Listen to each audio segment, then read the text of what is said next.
Assalamualaikum warahmatullahi wabarakatuh. Sebelumnya saya mengucapkan terima kasih untuk teman-teman Karang Taruna yang berkenan memberi izin kepada saya untuk melakukan sosialisasi dengan menggunakan media daring yang dilakukan mulai tanggal 10 Agustus 2020 sampai 22 Agustus 2020. Saya Hidayatul Umma, mahasiswi dari Universitas Muhammadiyah Gresik, Prodi Ekonomi Akuntansi, yang mau melakukan sosialisasi edukasi yang dilakukan dengan media daring dengan tema pencegahan COVID-19 untuk mewujudkan kehidupan baru atau new normal.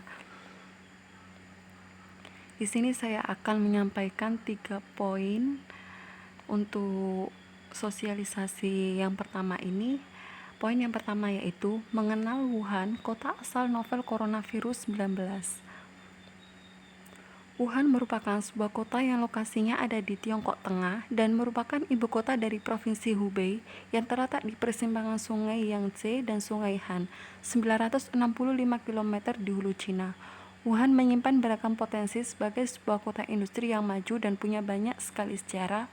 Luas dari negara ini sekitar 1.528 km persegi dan dinobatkan sebagai kota terbesar di wilayah Tiongkok Tengah. Menurut Washington Post, kota Wuhan punya populasi lebih dari 11 juta penduduk. Wuhan pernah menjadi tempat di mana banyak sekali kekuatan Eropa memiliki konsulat, tempat di mana perusahaan dagang utama Barat dan Jepang, dan perusahaan tekstil dan teknik internasional memiliki pabrik dan kantor penjualan. Wuhan adalah pembangkit tenaga listrik utama industri Cina, memproduksi besi dan baja, sutra dan kapas, pengemasan teh dan pengalehan makanan. Wuhan bahkan mendapat julukan Chicago dari Cina pada tahun 1900. Wuhan adalah lokasi reguler untuk petugas bea cukai kapten kapal uap perdagangan dan konsulat barat. Wuhan juga merupakan tempat lahir revolusi Cina pada 1911. Seperempat abad kemudian, kota itu berdiri menentang sebagai ibu kota Cina nasionalis masa perang yang terkepung.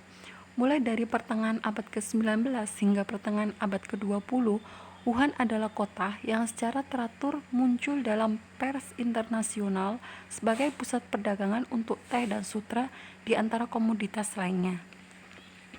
Wuhan secara langsung berdampak pada kehidupan orang-orang di barat.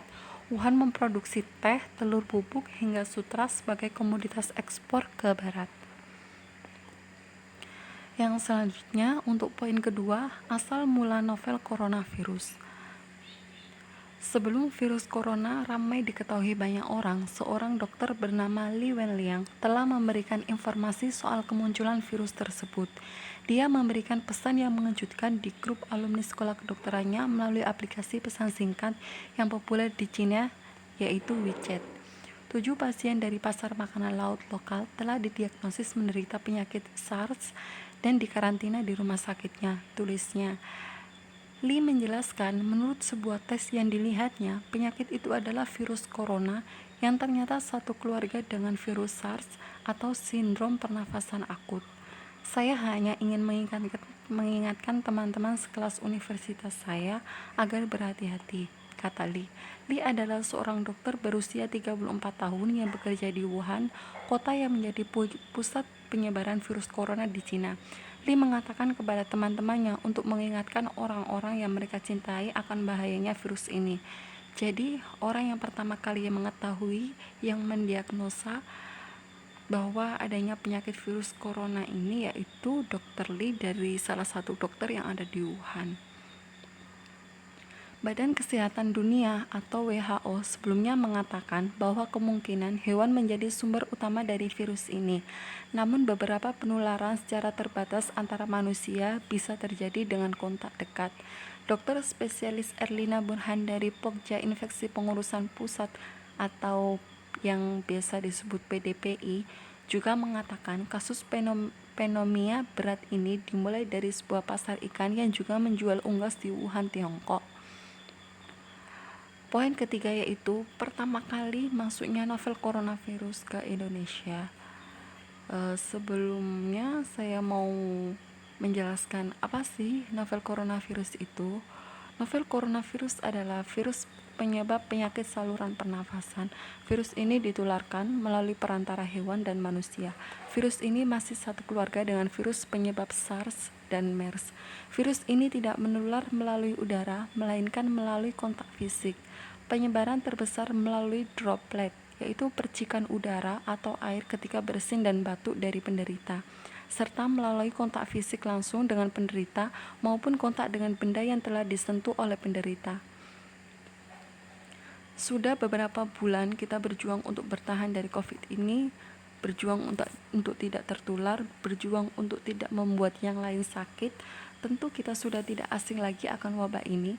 Tidak dapat terelakkan bahwa kita memang harus hidup berdampingan dengan wabah COVID yang sekarang belum ditemukan vaksin atau obat yang spesifik.